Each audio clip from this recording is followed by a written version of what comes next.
tadi bukunya Lendran sing lah bukunya jaluk.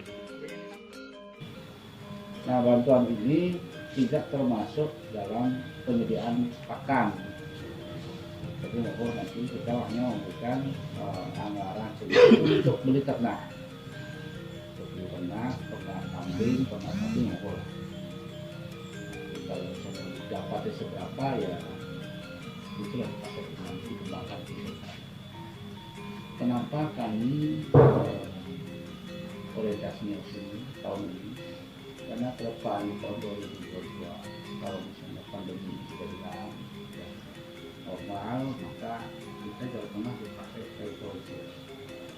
Ini menjadi sebuah lahan pengembangan pengerahan ini yang sangat baik.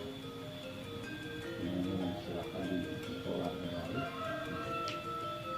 Ke depan betul-betul silakan ini mulai menggeliat dari segi ekonomi Indonesia, dari segi lembaga pendidikan Indonesia, dari segi kegiatan keumatan juga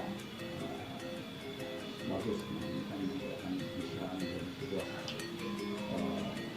potensi yang luar biasa. Nah, nanti silakan diurus administrasinya, apa saja yang perlu diselesaikan, dan tunggu.